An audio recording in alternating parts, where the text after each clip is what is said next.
sur cette belle émission Les yeux des dômes. Ça fait un moment que je l'ai animé personnellement, puisque le Kahuna que je suis avait un agenda un peu chargé. Comprenez déjà que si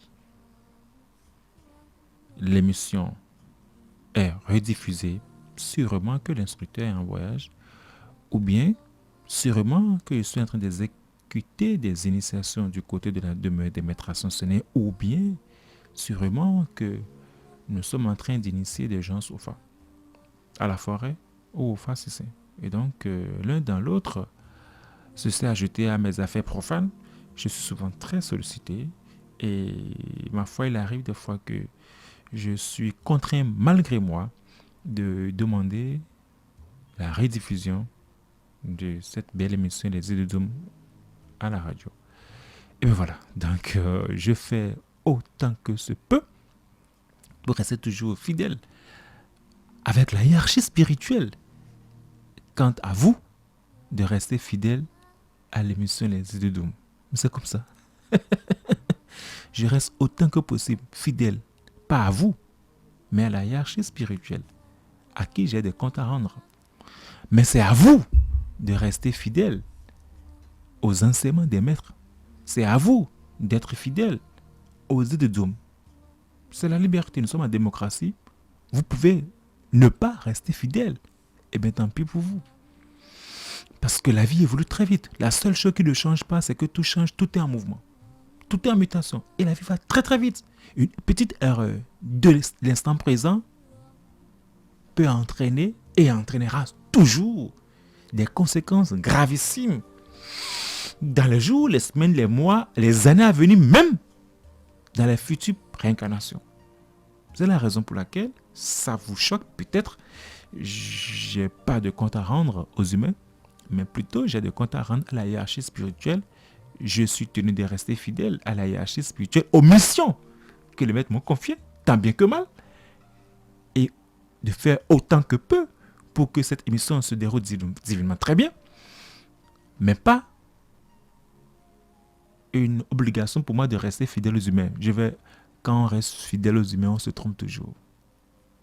Et comme je suis un Karuna, avec tous ces milliers d'années de réincarnation à mon actif, je crois que c'est à vous de rester fidèle aux idées de Doom pour avancer. C'est à vous d'être fidèle aux enseignements de la demeure des maîtres ascensionnés pour avancer, si tant est que c'est votre choix. Ainsi donc, ce soir, nous sommes revenus. Parce qu'on a toujours quelque chose à dire. Nous sommes revenus avec un thème très important. Ce thème s'intitule « La surprenante révélation millénaire ». La surprenante révélation millénaire, l'année mystique. Je répète, le thème de ce soir s'articulera autour de la surprenante révélation millénaire, l'année mystique. Ça dit quelque chose, ou bien ça dit beaucoup, j'ose dire, ça dit beaucoup déjà à des milliers de personnes. Parce que, qu'ils vous souviennent, qu'il y a cela 10 ou 11 ans, j'ai écrit un livre là-dessus. C'était mon premier livre que j'ai sorti. Il y a plus de 10 ans déjà, j'ai écrit un bouquin. Actuellement, ce bouquin est terminé. Ça n'existe plus dans aucune librairie. Et j'ai refusé de faire la deuxième édition. Je ne suis pas encore prêt.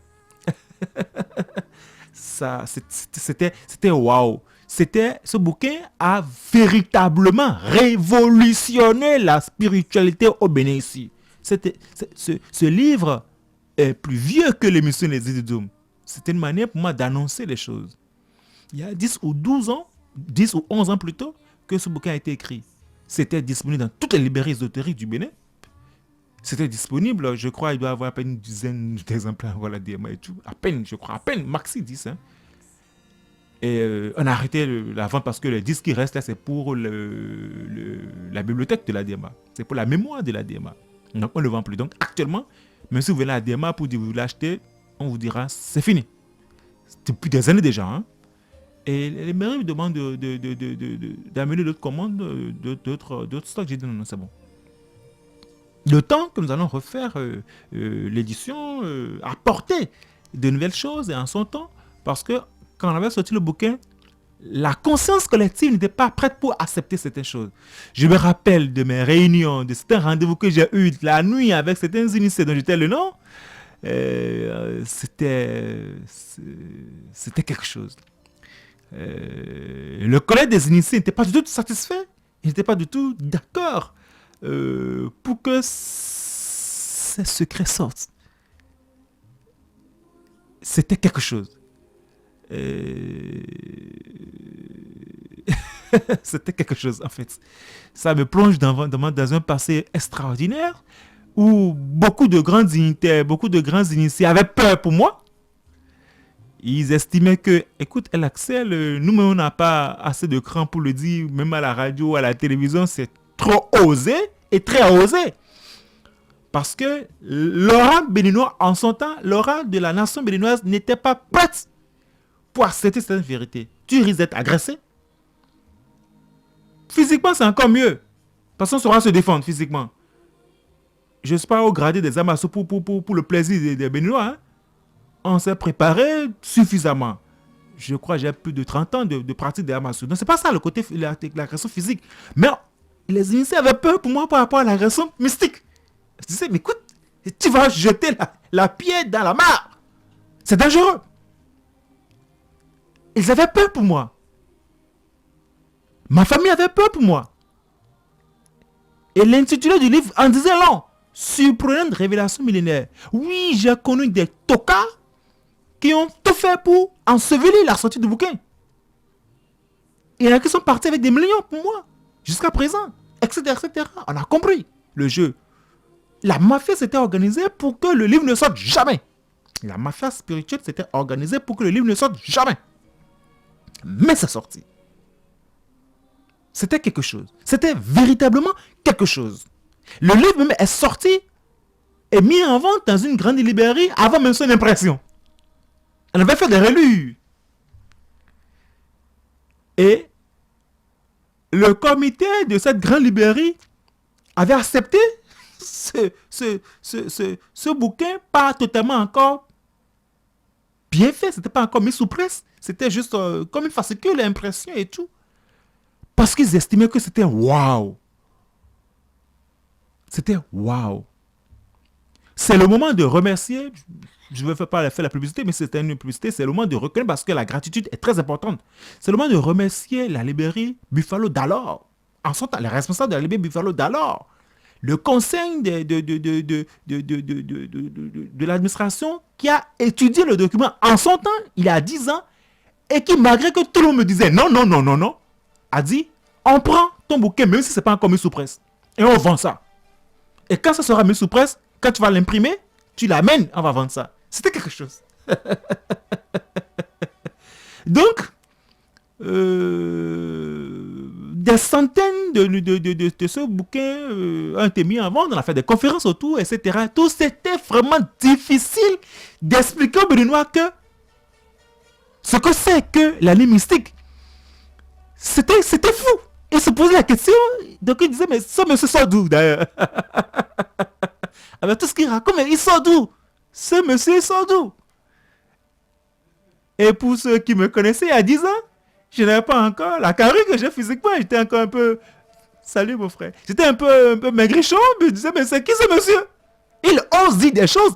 J'ai complètement mis un gros pavé dans la mare. Parce que c'est fondamentalement une surprenante révélation millénaire. Et je vous assure, ils vous ont menti. On nous a menti. On a menti à nos parents depuis des milliers d'années. Plus de 1000 ans, toutefois. On nous a menti. On vous a menti. Et c'est le but même, c'est le dharma même du kahuna, du gardien hermétique.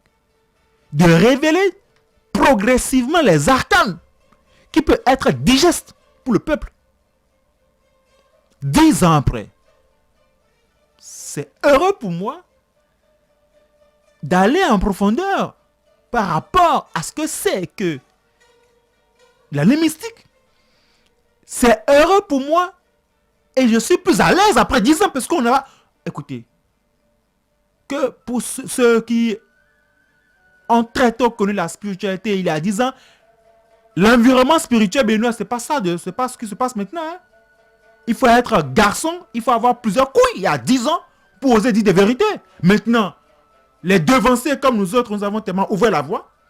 Et il y a beaucoup de prêt-à-porter spirituels qui parlent. Il y a des gens qui osent parler maintenant. Parce qu'il y a des gens, il y a des catapillas qui ont ouvert la voie. Il y a des catapillas qui ont osé préparer les oreilles des Béninois à entendre certaines choses. Donc, ceux qui viennent maintenant et qui parlent n'ont pas réinventé la roue. Parce qu'en son temps, nous, on avait osé dire des choses qui étaient graves. On pouvait s'en prendre dans nos personnes. Ah oui, parce que bousculer les habitudes des uns et des autres, en géostratégie, c'est dangereux. Quand vous bousculez les habitudes de la population, du peuple, et que vous ne savez pas s'y prendre, le peuple se retourner contre vous. Et vous taxez de tout. C'est la raison pour laquelle beaucoup de grands dignitaires, beaucoup de grands maîtres ont été flagellés, même tués, mis à mort. Et pourtant, ils disaient la vérité. Mais quand la vérité n'est pas encore prête à être dite, et que vous la dites, ça vous revient à la figure. Le grand maître Jésus a bien compris en son temps. Jadis, quand on lui disait, viens, il dit, mon heure n'est pas encore arrivé. Première vérité. Il essayait de se préparer, de préparer la population via ses disciples avant de rentrer dans Jérusalem, dit certaines vérités. Première vérité. Deuxième principe que le grand maître Jésus, pour vous montrer que même le grand maître Jésus comprend bien ce principe, c'est que quelque part il disait à ses disciples ceci, je cite, ne jetez pas la perle pour ceux qui n'en connaîtront pas la valeur. Ne jetez pas la perle pour ceux qui ne connaîtront pas la valeur. Et c'est vrai. Ça veut dire quoi? C'est de jumeler. Quand vous avez des vérités, vous êtes un initié, un instructeur, ou quoi que ce soit, et que vous dites des vérités, sans jauger la conscience de la population, sans jauger la conscience des forces opposées en face de vous, vous allez finir par vous faire désintégrer. Il n'y a rien à dire.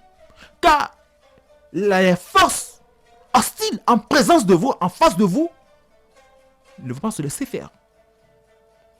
Alors, d'ailleurs, quand vous êtes un porteur de lumière, l'ombre vous accompagne. Voilà un arcane hermétique qu'il faut noter. L'ombre accompagne le porteur de lumière.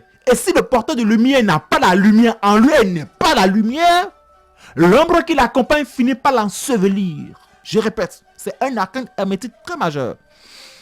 Quand vous êtes un porteur de lumière, c'est pas encore la fin du monde. C'est encore rien d'ailleurs. La grande dame avec qui j'ai discuté aujourd'hui, c'est là à l'écoute, qu'elle en tire encore davantage de leçons de notre discussion d'aujourd'hui. Quand vous êtes un porteur de lumière, l'ombre vous accompagne. Et si vous n'avez pas suffisamment de lumière en vous, et que vous êtes vous-même la lumière, l'ombre qui vous accompagne, qui vous jauge tout le temps, même quand vous dormez, cette ombre finit par vous ensevelir. C'est la raison pour laquelle, dans l'histoire des humains, beaucoup de grands maîtres ont fini par tomber. Samsung, etc. Beaucoup de grands maîtres ont sombré. Il y en a qui ont su se rattraper. Il y en a qui n'ont pas pu se rattraper. Car l'ombre est puissance. Et c'est redoutable. Il faut savoir respecter l'adversaire. Donc, en son temps, on avait osé apporter la lumière, voir quelqu'un qui a une torche. Supposez que vous êtes un groupe de 1000 personnes et quelqu'un a une torche. Qui reste devant? Naturellement, celle qui a la torche. Mais ça veut dire quoi? Si un animal surgit de l'ombre, l'animal va attaquer en premier. C'est pas celui qui est derrière, c'est pas ceux qui sont derrière. Eh bien, c'est celle qui a la torche, qui est devant, qui sera premièrement agressée. C'est ça la vérité. Donc, en son temps, on avait osé dire des vérités, on avait osé révéler cette suprême révélation, si je peux me permettre cette tautologie, qu'est l'année mystique, sans se faire agresser. Parce qu'en son temps, on savait déjà comment dompter l'ombre. C'est ça. On ne surgit pas de cette toile pour dire je suis un instructeur spirituel, je suis désolé. Quelle est la preuve de vos efforts? Qu'avez-vous réalisé? Qu'avez-vous apporté de nouveau? C'est ça un instructeur spirituel. C'est ça un kahuna. Quand vous allez prendre 2 ou 3 recettes du vieux de vos vieux pour dire que vous êtes... C'est rien à faire avec ça. Il ne faut pas confondre les charlatans, les apprentis sorciers et les grands kahuna ou les grands instructeurs. Il y en a plein au Bénin ici et ailleurs que je salue au passage. Et donc, c'est quoi l'année mystique? Alors, j'aimerais vous jeter encore une fois, vous rappeler encore ce geste de jeter une brique dans la main pour vous dire que l'année ne prend pas fin le 31 décembre. Je le répète encore et encore. Et ce soir, je suis là pour vous apporter un petit éclaircissement qui n'est pas dans le bouquin. Après 10 ans. Ça veut dire quoi? 10 ans après, il y aura encore des secrets que je vais encore vous apporter de plus. 20 ans après, j'en apporterai encore. 1000 ans après, j'en apporterai encore. Et je vais revenir encore dans les prochaines incarnations. Vous apprendre davantage. J'ai tout mon temps, hein, comme Dieu. J'ai tout mon temps. C'est comme ça. De la même manière que j'ai pris 10 ans pour prendre tout mon temps, pour maintenant vous dire un peu plus, j'ai encore tout mon temps. 1000 ans après, on sera encore là pour vous expliquer davantage. Alors, l'année ne prend pas fin le 31 décembre. Comprenez que dans la lecture symbolique de ce qu'on appelle l'égrégore, mais la conscience de l'énergie qu'on appelle l'année, c'est-à-dire la décomposition ou bien la segmentation du temps en 12 mois, la segmentation du temps en 12 mois, la segmentation ou bien l'harmonisation cyclique circonscrit en 12 mois qu'on appelle solennellement ou bien symboliquement ou bien normalement l'année qui compose 12 mois est décomposée en 4 grandes parties. Et je m'explique. Première partie. Je rappelle déjà que l'année compte 12 mois qui correspond aux 12 signes du zodiaque. Ok? Mais quand on parle de l'année, il y a 4 types d'années dans la même année. Il y a 4 types d'années dans la même année. La première partie, ou bien le premier type de l'année, c'est ce que moi j'appelle l'année profane.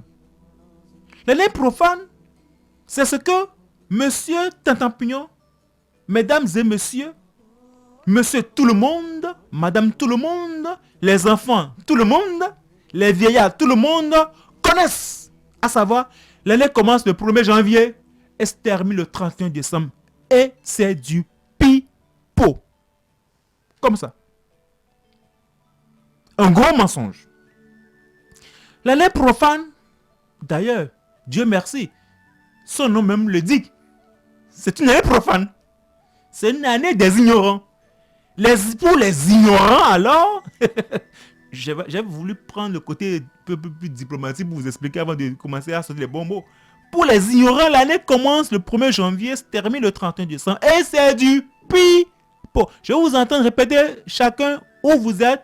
C'est du pipeau. Voilà, encore, c'est du pipeau.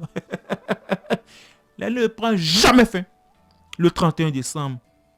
Jamais. C'est du pipeau. Si vous voyez quelque part en circulation, répétez, instructeur. L'année profane, c'est du pipeau. Je vous réponds, c'est du pipeau. Et c'est vrai. Sachez que c'est mieux ainsi d'ailleurs. Mais l'un du verso nous autorise à vous révéler certaines informations. L'année profane est propre pour ce que l'on appelle les apprentis. L'année profane est propre pour ceux qui aspirent, même pas pour les apprentis, pour ceux qui aspirent à l'apprentissage. C'est pour les ignorants. Purement et simplement. Et il n'y a rien là. Et je reviendrai peut-être vous dire encore cette vérité progressivement. Je vais d'abord vous présenter les 4 types d'années contenus dans la même année. Ça dit quoi? L'année que vit un ignorant n'est pas la même chose que l'année que vit un initié. Car la conscience est autre. Donc l'année profane finit le 31 décembre. Et c'est assis sur rien. Mais, au fil des siècles, cela a créé un égrégore qui répond. Au fil des siècles, cette pratique a créé un égrégore. Il y a un principe qui dit répéter un mensonge pendant 40 ans et il devient une vérité. C'est un principe qui dit un mensonge qui dure 40 ans devient une vérité. C'est un principe hermétique. Hein? Un mensonge qui dit 40 ans devient une vérité. Alors, qu'en est-il alors de mensonges qui durent plus de 1000 ans? C'est plus une vérité. Dans la conscience, dans le subconscient des profanes, dans la conscience et dans le subconscient des ignorants, c'est une vérité. Il n'y a rien là. Mais il y a un égrégore qui est là, quand même, qu'on se le dise. Il y a un égrégore qui est là, parce que quand des milliards de personnes convergent leurs pensées, leurs énergies, en croyant que l'année prend fin le 31 décembre, et qu'une nouvelle démarre le 1er janvier, et que tout le monde fait la fête pendant cette période-là, et que tout le monde est en communion de pensée, vous voyez, des milliards de personnes qui restent en communion, ça crée un égrégore automatiquement. Et ceci depuis des siècles, oh mon Dieu. Le mensonge c'est tellement si réel que vous allez rêver même vos ancêtres, ils vont vous dire que l'année prend fin le 31 décembre. Parce qu'ils ont connu que ça. N'oubliez pas qu'un principe hermétique dit un mensonge qui dure 40 ans devient une vérité. Alors, l'année profane, il n'y a rien là. Il faut aller plus loin. La deuxième catégorie d'année, de spécificité de l'année, dans l'année, c'est l'année de la nature. L'année de la mère nature. Et là, on parle des solstices. L'année de la mère nature. On parle des solstices parce qu'il y a des saisons. Il y a le printemps, il y a l'été, il y a l'hiver, il y a l'automne. Et c'est l'évolution de la mère nature. C'est les saisons pluvieuses, grandes saisons pluvieuses, petites saisons pluvieuses, grandes saisons sèches, petites saisons sèches. La mère nature évolue. Et c'est en observant la mère nature que les paysans savent quand est-ce qu'il faut aller faire, il faut labourer le champ, il faut nettoyer le champ, il faut semer le maïs, il faut semer le sorgho, il faut semer l'igname, etc. Par rapport aux saisons. Il faut semer l'haricot, etc. Donc, les anciens, les humains, nos patriarches, savaient lire entre le temps, savaient lire la nature pour aller avec la nature, pour composer avec la nature. Donc, il y a une année que les anciens, les sages, les chasseurs et autres suivent. Et ceci est propre pour tous les peuples, que ce soit les Africains, les Européens, les Asiatiques, les Américains, tout. L'année de la nature se compose avec les solstices. Et c'est à ce niveau-là que l'année de la nature qui commence le 21 mars, le jour même du solstice des printemps. Pour nous, Karouna et l'accès l'a rendu nous. Malgré que ce n'est pas donné à tout le monde d'avoir cette information et savoir comment s'y prendre. Il y a 4-5 ans, j'ai fait une conférence pour expliquer le secret du printemps et des saisons. Mais à ce niveau, malgré la densité de l'information,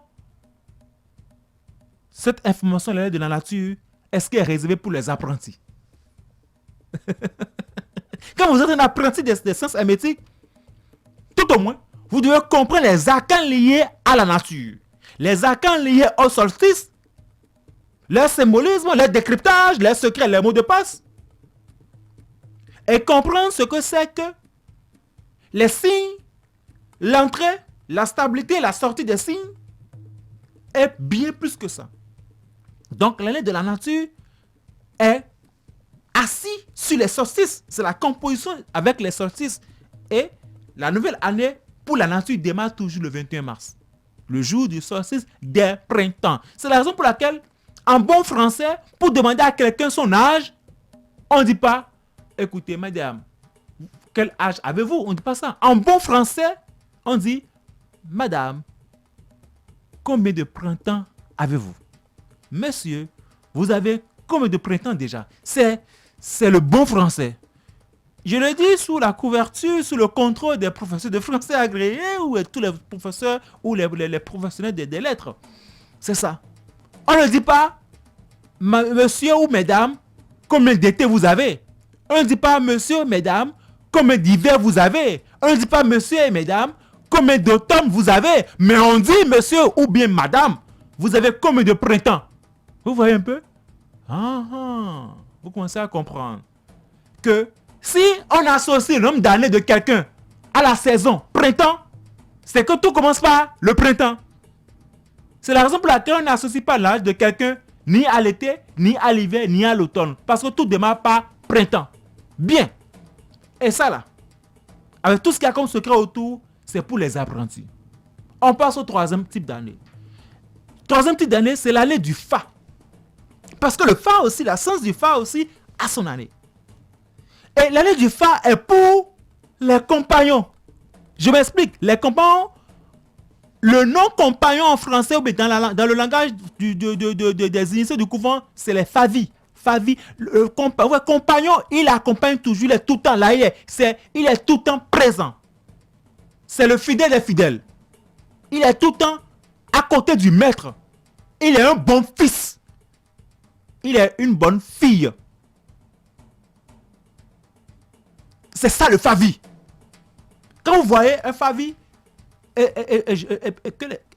tous les initiés, je salue tous les Bokono, le collège des Bokono de la demeure des maîtres ascensionnés, tous les favis de la demeure des maîtres ascensionnés, tous les danciers, tous les torsouciques, tous les fakwasatassi, etc. Tout le collège des initiés de la demeure des maîtres ascensionnés.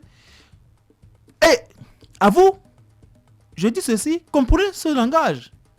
Quand vous voyez le Boko d'Aro, quand vous me voyez souvent en langage initié du couvent, et que vous me saluez rituellement, beaucoup non s'infant, vous pensez tout ça et tout, ça veut dire quoi? Rappelez-vous ce que je dis souvent. Face weade, face ton quoi, etc., etc. On ne va pas tout dire sur les antennes. C'est ça le compagnon. Le compagnon est un favi. C'est quelqu'un qui connaît, c'est quelqu'un qui est fidèle, c'est quelqu'un qui est vrai, c'est quelqu'un qui est digne.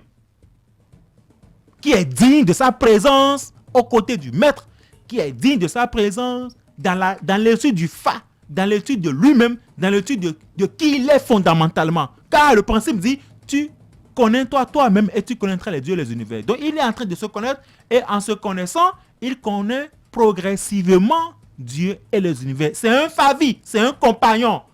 Quand on dit favi, quand on sait fa, il réitère chaque fois son appartenance à l'ordre. Il réitère chaque fois son appartenance à la vérité. Il réitère chaque fois son appartenance à l'univers. Il est un compagnon, il est un favé. Et là, c'est deux choses à la fois. L'année oscille au niveau du 21, à partir du 21 juillet au 15 août. Et là, dans cette période, on parle de la 13e lune, c'est-à-dire son waton. Et là, je ne vais pas rentrer dans les détails, ça c'est l'apanage des Boko d'Aro et des Bokono. Ça annonce directement déjà l'année du côté de Fa, son waton. Son waton, et souvent, ça dépend des régions. Hein. Son waton qui se passe dans une région, la date du son waton n'est pas la même que la date du son waton dans une région. Le son waton même de Agonizayando n'est pas jamais à la même date que le son waton même de Korvé qui est à côté. Qu'en est-il de Zakpota, d'Abomey, de Kana, de Savalou, etc. Donc les Swatons varient. Mais c'est tout dans la période du 21 juillet au 15 août. Ça, c'est le Swaton qui annonce le côté couvent. Le côté secret. Le côté la chose derrière la chose. Propre pour les Boko d'Aro, les Boko non. Après, maintenant, toujours au niveau du clanet du Fa qui est pour les compagnons, que les compagnons, les Favis, les Insofa doivent comprendre et doivent connaître ces mystères. Il y a maintenant le jour même du Fa, de la nouvelle année pour le Fa, qui est le 14 août au 15 août, que nos chers amis à côté ont pris pour le jour marial. La fête de ma Vierge Marie, l'Assomption. à dessein. C'est le jour du Fa. C'est la nouvelle année du Fa. Et ça date au cours du 14 août au 21 août. À dessein. Donc, et là on parle du Tefa. C'est du 14 août au 21 août qu'il faut faire le Tefa. Donc, au niveau de l'année du Fa, il y a d'abord le Souaton. Qui dure du 21 juillet au 15 août. Et ça, c'est relatif par rapport aux régions. Il y a des choses qui se font dans le couvent. Il y a maintenant le Tefa qui doit se faire d'abord. Il y a maintenant le Tefa maintenant qui est le côté physique où tout le monde peut assister, les compagnons peuvent assister. Parce que souvent, c'est pour les maîtres. Les Tefa maintenant, c'est entre le 14 août au 21 août. Parce que on ne doit pas normalement donner à manger au Fa, le Tefa, à partir au lendemain du 21 août. Ce n'est pas prudent. Parce qu'à partir du 21 août, déjà, démarre le signe lion, les éléments feu. Je ne vais pas rentrer dans les détails. Il y en a qui donnent à manger à l'œuf, qui font le tefa après le 21 août. Bon, propre à eux. Je suis un kahuna. Je dis ce qui est. Rita Vashmi, Satan Vashmi. Je dis l'ordre et je dis la vérité. Donc le tefa, c'est du 14 août au 21 août. Donc au niveau de l'année du Fa, vous voyez déjà qu'il a deux branches. Un pour ce qui est caché et un pour ce qui est exposé aux initiés. Quatrième année maintenant, c'est l'année mystique. Et là, c'est réservé aux maîtres. Et l'année mystique démarre quant à elle à partir du 21 octobre et devient visible et tangible le 26 octobre. Le 21 au 26 octobre, qu'est-ce qui se passe? Je vous le dirai dans l'émission prochaine, le mercredi prochain. L'année mystique, c'est pour les maîtres. L'année du Fa, c'est pour les compagnons, avec les deux variantes. Les compagnons avancés, qui sont appelés à rester auprès du maître. Après, c'est eux qui savent ce que c'est que le 13e lune. Après, il y a le Tefa, qui doit toujours se dérouler du 14 août au 21 août. Le 13e lune, c'est toujours du 21 juillet au 15 août, dans la marche là. N'oubliez pas, évitez de donner à manger aux femmes, faire le Tefa après le 22, à partir du 22 août. C'est pas prudent. C'est pas pour rien que je suis incarné le 22 août aussi. C'est qu'on sait qui on est. Après, je vous dirai même des secrets. C'est pas pour rien que le grand-mère Jésus est mort à 33 ans.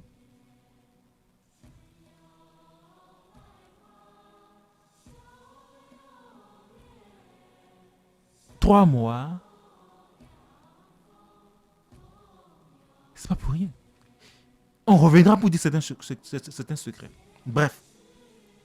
On retient que l'année profane, qui est qu'on pense que l'année prend fin le 31 décembre, c'est faux. C'est du pipeau.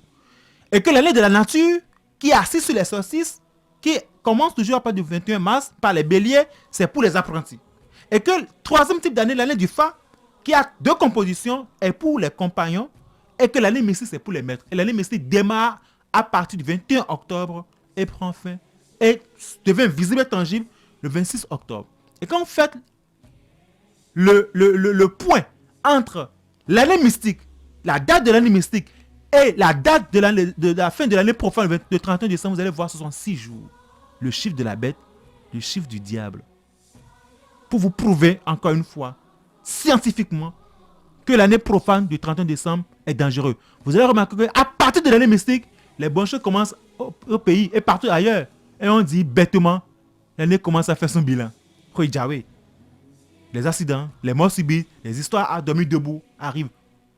Pourquoi tout ça? Je reviendrai le mercredi prochain pour vous expliquer. C'est la raison pour laquelle la demeure des maîtres associés reprend après 3 ans d'absence. De la partie de l'année mystique, nous reprenons les activités du côté de la DMA. Et à partir du vendredi 21 octobre, nous allons commencer, après 3 ans de silence, nous allons reprendre avec l'année mystique. Pour tous ceux qui désirent faire les 5 jours du rituel de l'année mystique, du côté de la demeure des maîtres ascensionnés, appelez le secrétariat au 96 34 66 66. Le 96 34 66 66. L'inscription, c'est 10 000 francs pour les 5 jours du rituel. L'année mystique, c'est pour les maîtres. C'est pas pour les mythoyémés là. Si vous voulez pratiquer l'année mystique avec nous et vous réorienter, prendre le contrôle de la bête, avoir les informations plus avancées, aller plus loin, composez le 96 34 66 66 pour une fois et quitter l'ignorance en vivant les 5 jours du rituel du côté de la DMA à partir du 21 octobre et vous allez voir que les choses vont commencer à aller davantage. C'était l'Accès la Rondinou. Abonnez-vous, likez et partagez le site web de la DMA www.logedma.org. Je dis bien, abonnez-vous massivement, likez et partagez notre site www.logedma.org. D'ici là, portez-vous divinement très bien. Je rappelle que le numéro de la DMA, le 96 34 66 66, est aussi le numéro WhatsApp. Pour toutes questions, tous ceux qui veulent poser des questions à propos de cette émission, vous pouvez envoyer des audios ou des messages sur le WhatsApp. Le 96 34 66 66, le protocole va vous répondre. Il aura le plaisir de vous répondre. Nous rappelons aussi que la retraite de Shambhala aussi, qui a été suspendue pendant 3 ans aussi, redémarre aussi à partir du 14 novembre. Donc voici le communiqué. D'ici là, portez-vous dites-moi très bien. Dieu bénisse la demeure des maîtres ascensionnés. Dieu bénisse ma famille. Dieu bénisse les chélas de la DMA. Dieu bénisse le Bénin. Je vous remercie.